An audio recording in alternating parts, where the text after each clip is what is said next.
And as we see in the National Football League, if you don't have a quarterback, you don't have a chance at winning. I mean, you really don't. I mean, Right. you can go into it like rah, rah, rah, but I mean, realistically, this is a quarterback-driven league. And the teams that have a capable signal caller, doesn't have to be elite, does not have to be elite, but has a capable signal caller that can go out there, manage a game, take care of the football, not turn it over, and make a couple throws when needed. I mean, you got a chance. On the field, in the broadcast booth, Ron Johnson is Minnesota sports. One-of-a-kind opinions, big-name guests, the teams you care about every day. It's the Ron Johnson Show, part of Locked On Sports Minnesota, and it starts now. Welcome to the Ron Johnson Show. I'm your host, Ron Johnson. I'm on location right now. I'm traveling, but hey, show must go on. In today's show, one, we're going to talk about Justin Jefferson. He's a hot topic right now, what's going on with him. Two, in the Daily 3, we have to talk Vikings again. There's other things going on in sports, but then Coach Chris Harris, former Bear, played with Marion Barber, but also he experienced Kirk Cousins, I guess you'll call it. He had a Kirk Cousins experience, but he's with the Washington Commanders, so he knows the Kirk Cousins vibe within the building. But before we get to that, I got to bring my producer, Sam Ekstrom, in. And Sam, question of the day. You asked me about Justin Jefferson and this top 5 thing. So my question to you is this top 5 athletes like in the world, or is this just football? Yeah, so here's the context. CBS Sports put together a list, the top 25 NFL players, 25 and under. 25 and under NFL players. Justin Jefferson ranked number 5 on the list. Now, I want you, Ron, to try to guess the 4 above him. A little Family Feud style. You get 3 strikes. Yeah, well, this is easy for the quarterbacks at least. I'm not good with ages, so I'll just try to go off of years in the NFL. I'm guessing they have to be under 25 if they've only been here for a short time. So Joe Burrow, Super Bowl champ, or not champ, but yep. The other young. I want to say Trevor Lawrence, but I don't think he's good enough yet. But I'm going to go with the other one that reminds me of him, Herbert, Chargers. Herbert is actually number 1 so on Herbert's the list. Better than Burrow in their mind. Okay, like you behind Herbert. Like I just can't. Like he went to the Super Bowl. Again, he has Jamar Chase. I want to say Jamar Chase. He is 1 behind Jefferson. He's number 6. Okay. I can't say Kyler Murray because I don't think he's better than Kirk Cousins. Not Jonathan Taylor. Oh, I'll give you a hint. We got one quarterback and 1 pass rusher. So it's 1 more quarterback in there? 1 more quarterback. He is young. Exciting kid, kind of like Kyler Murray, but better. Lamar Jackson. Correct. Yes. And now a pass rusher. That's probably the hardest one. Daniil Hunter. No, Daniil's not 25. Daniil, wait, how old? Daniil's not 25, is he? Did he just pass it? Because he was like Daniil broke a record. 27, 28.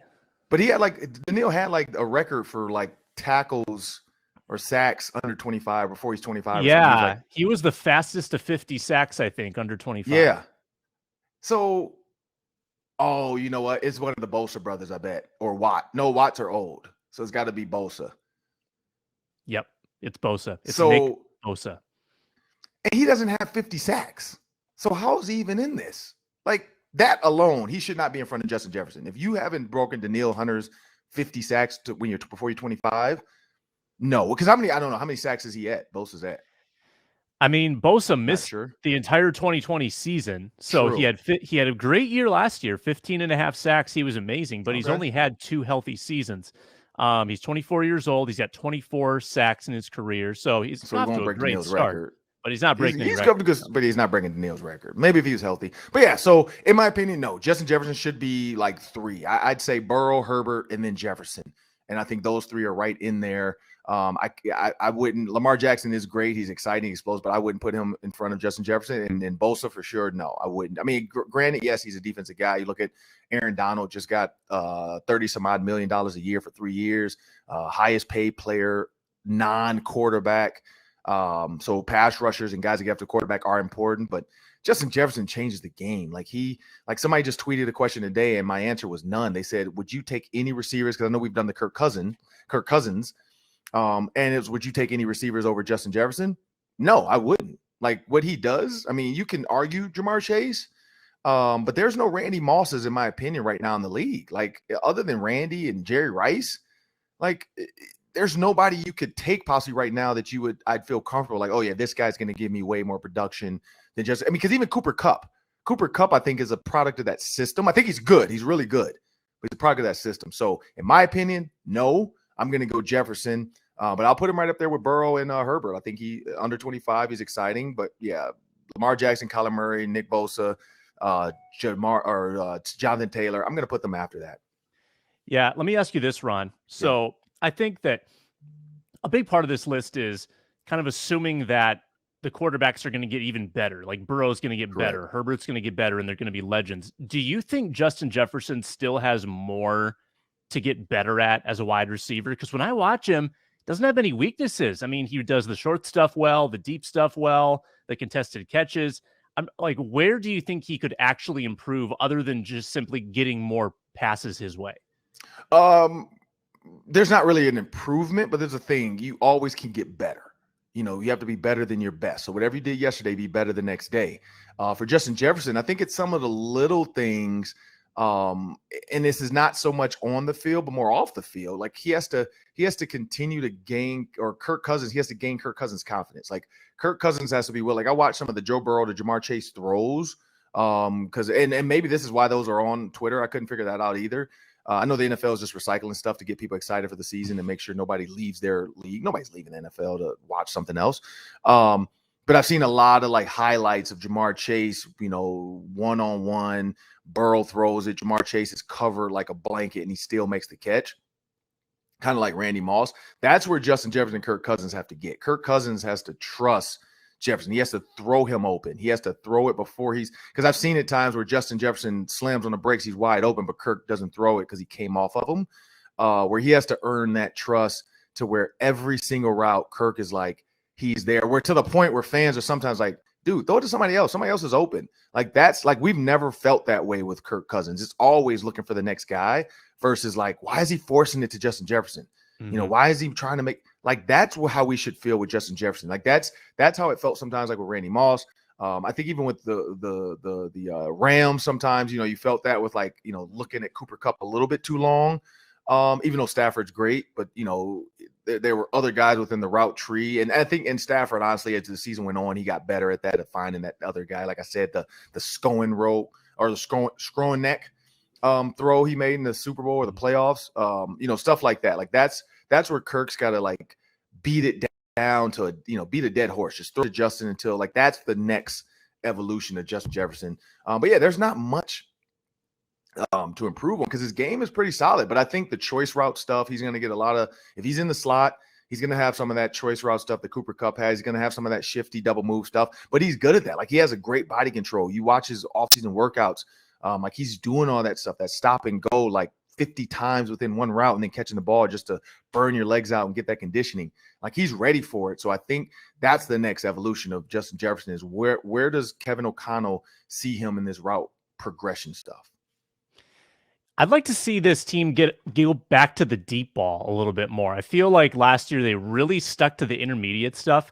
And you've got two of the best contested catch receivers in the NFL. I know they're not burners. Like they're not going to just run by you like Tyreek Hill, but they're good enough with the ball in the air that I would trust them on some of those deeper passes. I mean, it's like against Baltimore, for instance, first drive of the game, they went over the top to Jefferson. I mean, I know everyone wants that. Everyone wants you to go deep with the ball, but I felt like the Vikings could, with the receiving talent they have, they could go back to that a little bit more this season. Yeah. Well, that'll do it for the first segment of the Ron Johnson Show. Up next, we got Coach Chris Harris, and he's with the Washington Commanders, and they have a guy by the name of Carson Wentz, and he's going to kind of tell me what he thinks about Carson Wentz or Kirk Cousins. Stay tuned for that, because Carson Wentz and Kirk Cousins, I know who I'm taking, but hey, you never know. But he has some good tips for Kirk Cousins and what he can do to hit that next level of elite QB. Stay tuned. If you enjoy the Ron Johnson Show, you'll enjoy our other daily sports show on Locked On Sports Minnesota. It's Superior Sports Talk with KARL-11 Sports Director Reggie Wilson and his co-host Luke Inman. Whether it's Twins, Vikings, Wolves, or Wild, Reggie and Luke have it covered with all the breaking news and big opinions.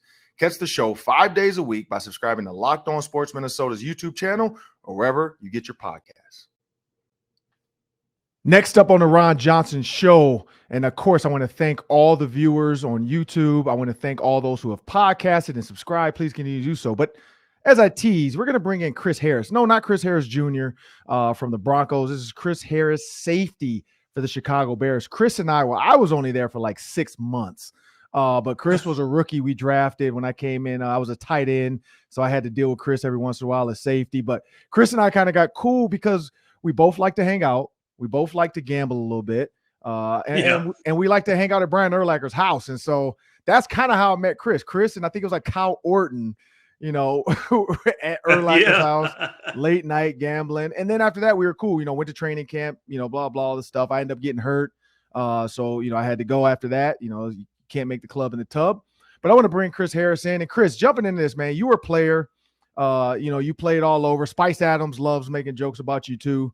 But you've played and then you transitioned into coaching. I had a lot of guys when I coached for 2 years with the coach talk about that. And then Reggie Wayne now is doing it and you're doing it. So what did that transition look like going from playing to coaching? Man, it was pretty easy for me because I knew as a player, I knew early in my career, I think I knew my second year that coaching was the avenue that I wanted to take whenever my football career was over with. So I would always pay attention to what coaches were doing. Like I would go upstairs just like, all right, what does game planning look like for you guys? Like, because I was always intrigued with more the X's and O's of football than the physicality of it. I mean, I love the physical part of it, but the X's and O's really intrigue me because to me, it's like math. I like math. And so, it's like, all right, how does this puzzle fit? An 8-man front. How does everything go together? And that, the intellectual part of the game really, really intrigued me. And so it was just one thing. And both of my parents are retired teachers. And to me, football coaching is you're just teaching. It's football education. At the end of the day, it's being able to communicate effectively and being able to teach and put those two things together. It was for me. Yeah, man. And so, looking at that, as a coach now, you get to mentor players as well, and you get to give these guys advice. And I've seen a lot of guys give a lot of advice recently. But you look at a guy like Marion Barber, you played with him, played against him, recently passed away, and the tough thing about the NFL, I mean, you look at so many other players that this has happened to, whether it's Vincent Jackson or whoever, guys, it's just one of those things where you look back, you're like, man, I wish I could have changed this, or I wish I could have done this. What do you remember most about Marion Barber? Man, he was an excellent teammate. I mean, we were only teammates for 1 year. His last year in the league was 2011, and he came to Chicago. And I just remember he was just a down-to-earth guy. Like I had played him multiple times throughout my career, and I would he probably goes up there in my top 3 hardest running backs to tackle. He was Marshawn Lynch before Marshawn Lynch, in my opinion. But I said that. I just remember he was a genuine guy, man. Like he really was a genuine dude. And it's unfortunate, man. He was only 38, so young. I mean, that's extremely young to pass away. And it crushed me when I saw it. I mean, it really did. Yeah, man. And just looking at that, the age of 38, 2005 draft, same as you.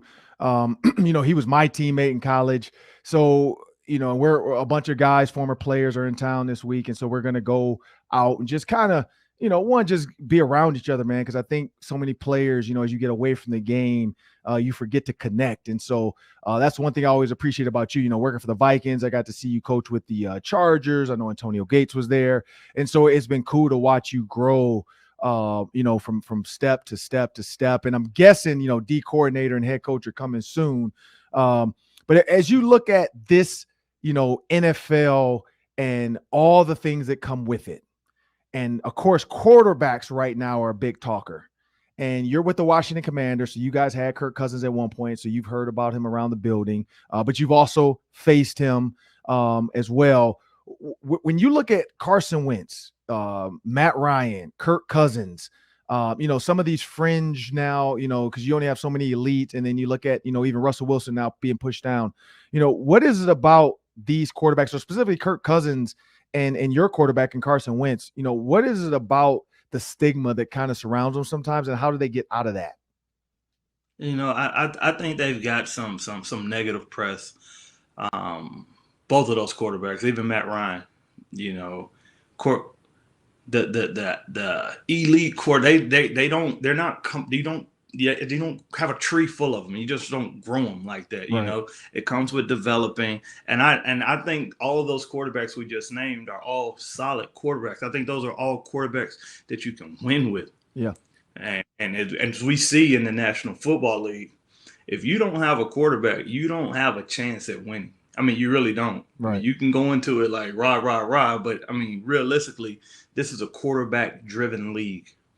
And the teams that have a capable signal caller, doesn't have to be elite, does not have to be elite, but has a capable signal caller that can go out there, manage a game, take care of the football, not turn it over, and make a couple throws when needed. I mean, you got a chance. I mean, because it takes offense, it takes defense, it takes special teams. But at the end of the day, I think the buck stops with the quarterback.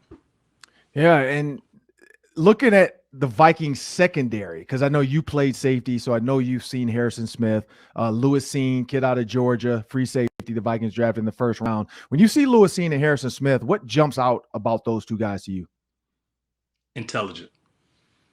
That would be the first thing I would say. I had a chance to visit with Lewis Cine. He came in on a 30 visit with the Commanders, and I had him for a day, and he is a very sharp, intellectual man. And Harrison is the same way. I mean, he's one of the smartest safeties in the league, and you can just tell by the way he plays. He knows how to disguise. He knows what the quarterback's looking, so what he's looking at. So he's trying to give him something else, and he's a guy that gets himself in the right position because of his wits and because of his smarts. And looking at this season, there's going to be Justin Jefferson. There's going to be Cooper Kupp. There's going to be a lot of top receivers.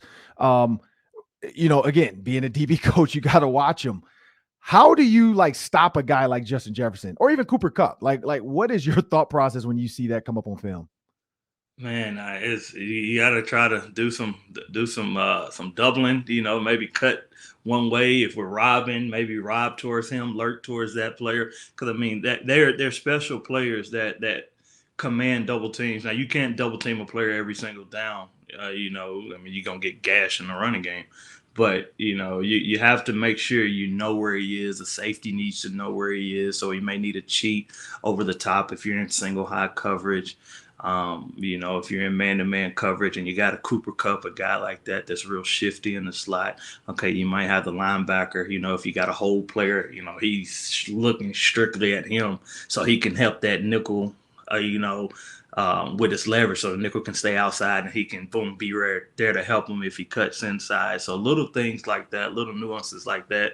But I mean, guys like that, they're dynamic, and they're great players. So it's hard to say you're gonna just take them out of the game and stop them, and you can try to slow them down.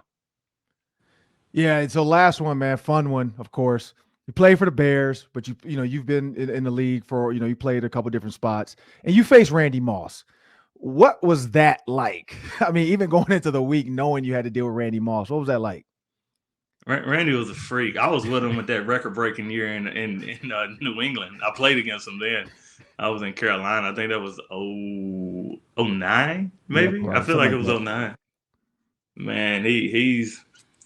If you see that hand go up like this, you're in trouble. And he could be 5 yards in front of you. If that hand go up like that, you were in trouble. I mean, he was a special guy. He had a rare speed. I mean, I don't think people understand how fast Randy Moss really was. Like he can go, he's a tall, lanky guy. So, I mean, he covers a lot of ground when he runs and you're not catching him. And he has phenomenal hands. And so his speed was one thing, Tyreek Hill is fast. He's really fast, but Randy Moss could pick him up and put him down. And of course, like any coach, I'm lying. There's always, you say you got 16 110s, you got 2 more. One more question. If you had to give advice to all these young, not just the safeties, but these young DBs, young defensive guys and offensive guys, but young players coming into today's NFL, you're a coach and you have to do it. What do you tell your young rookies when they enter the building? Well, I tell them we have to learn how to be pros. It's a difference between being an NFL player and being a professional, being a pro. And so the biggest thing when I get rookies is I try to help them become what I call a pro. A pro comes in. I tell them time's the most valuable asset that we have. Mm-hmm. It's the one thing that you can't get extra of. I tell them, hey, we can go down to the meal room, and if I wanna extra omelet, I can get another one. If I want some more bacon, okay, I can get some more bacon. If I want some more hash browns, I finished mine. I can go back up there and get some more hash browns. If I want some more money, okay, I can go get some more money. But time is the one thing that we don't get extra of. It's only so much in a day. And I tell them, I said, it's like if you have a bank account, like say you got a bank account, all right, you put $1,000 in it. All right, you spent $500 of that day, right? And so you put $1,000 in the next day. All right, so you got $1,500. Okay, you spent $500 down that, so you got $1,000 left. But I put $1,000 in the next day, so now I got $2,000. And I tell them time doesn't work like that. I said, guys, we got 24 hours in the day. I said, so if you waste 6 hours of that day, you're not gonna get that extra 6. So when that 24 rolls over again, you're not getting the extra 6 to go to 24. So you don't have 30.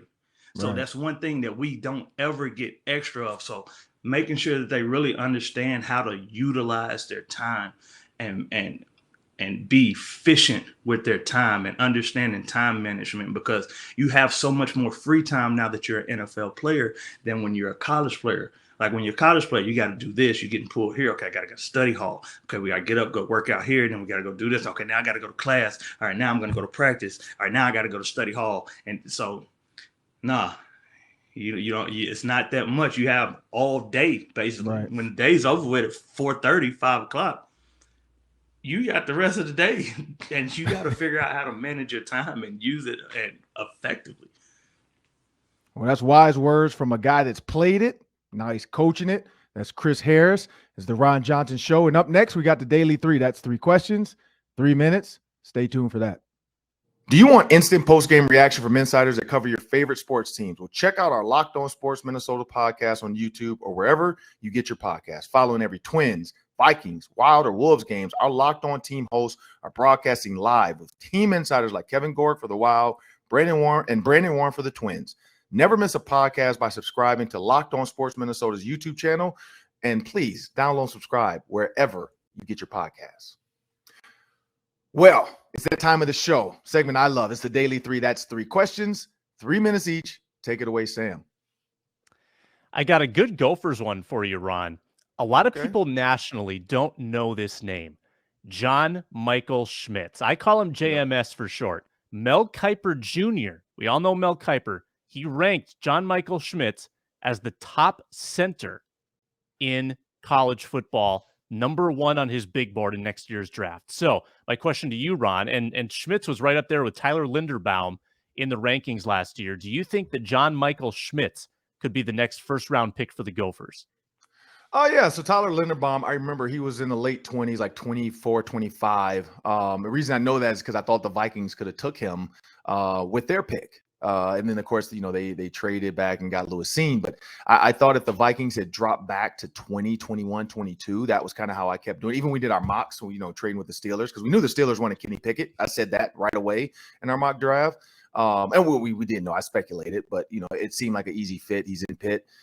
And then Vikings trade back and get Tyler Linderbaum. Well, if you think about it now, John Michael Schmitz probably can go in that same spot. And unless the Vikings win the Super Bowl, they're going to be probably in that top 25 again, maybe top 20 if they have an early exit or don't make the play. They're right in that fringe again.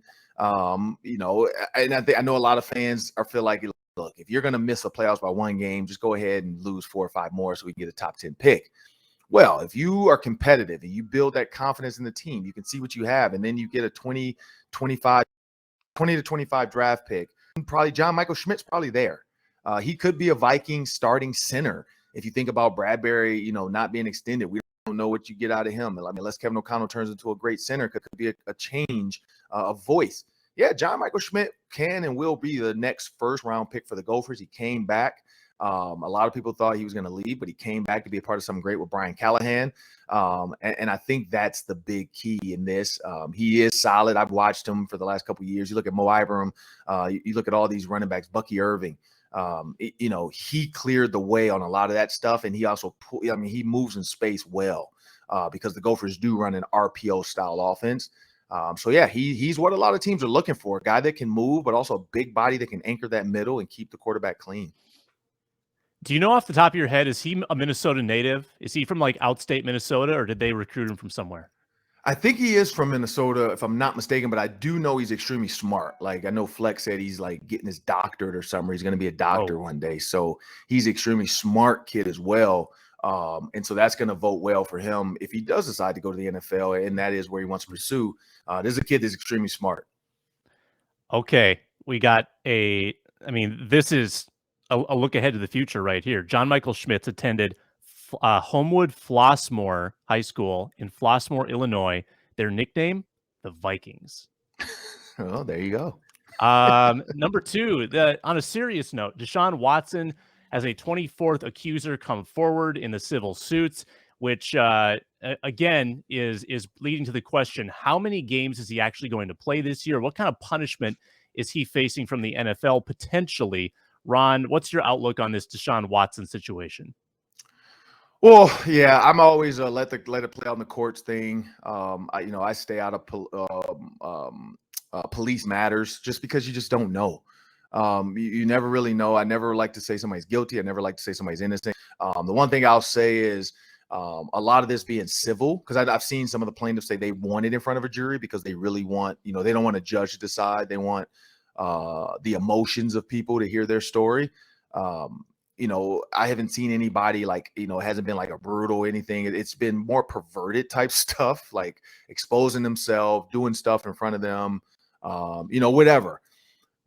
When the NFL takes a look at that, and if you think about what's going to happen, it's wrong.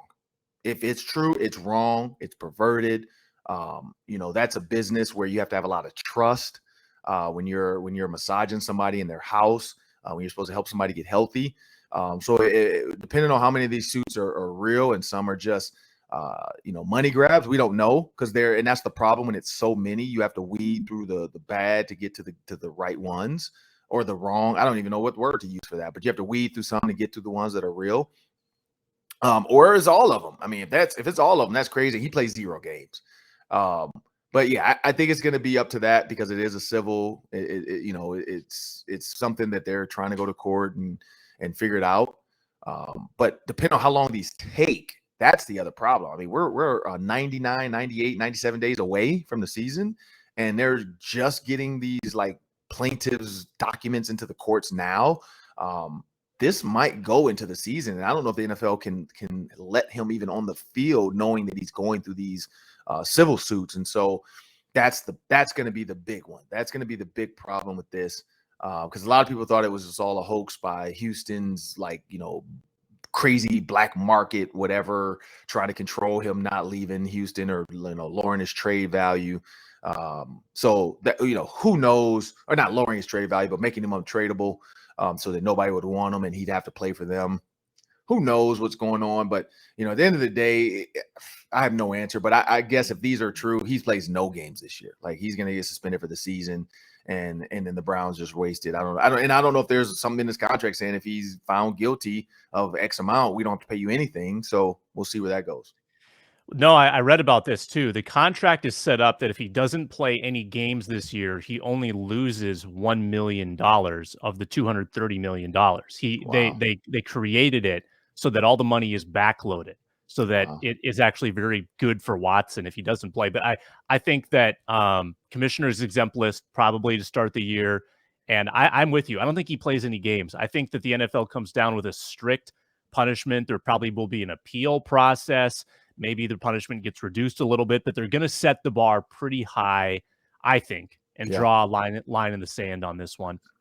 Last one, some fighting words in the NBA. The Nuggets president, Josh Kroenke, came out and said that the Timberwolves were desperate when they offered Tim Connolly a $40 million deal to become their new president of basketball operations.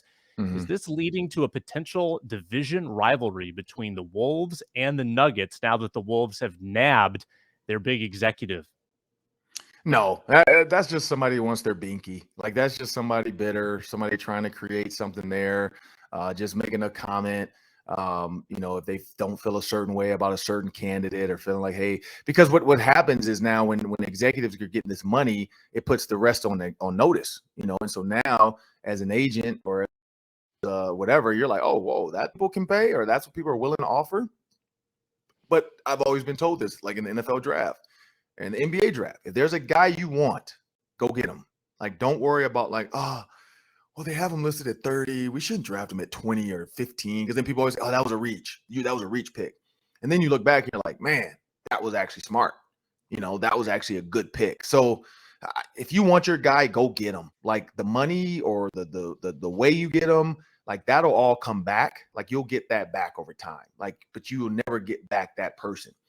That's one thing you can never get. You can never go back in time and get that. It's gone. Once it's gone, and I can't remember who he interviewed, and it might be coming up, but he said that, there's one thing you can't get back, and that's time. Time is something you can never get back. So you can't go back and say, oh, I wish we had got this guy as our executive. Man, look how good he is now in the front office.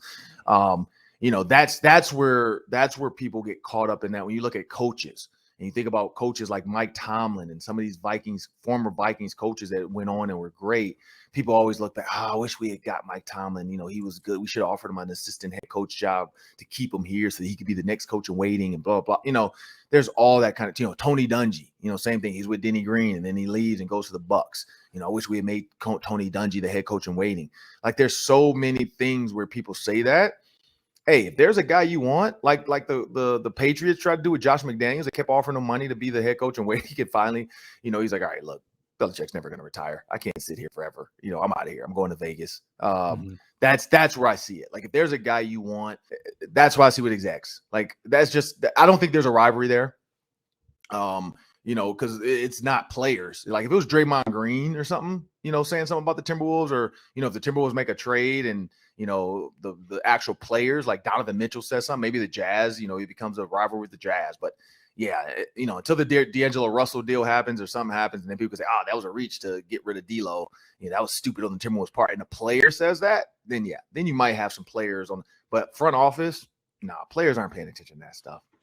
Yeah, Tim Connolly, by all accounts, seems like a great dude, well-trusted executive. People love him. Nuggets loved him.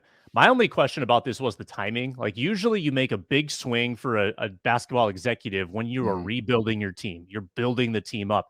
The Timberwolves have already built the team. I mean, they don't need him to come in and shake things up. They just need him to come in and make a couple of tweaks, decide what to do with D'Lo, and then decide how to draft and how to surround Cat and Edwards with talent. It's not like he's got a huge job on his hands here. So This is just this is the new ownership saying, we want to have the best of the best at every position, whether it's executive, whether it's broadcasting, whether it's head coach, whether it's, ticket salesman.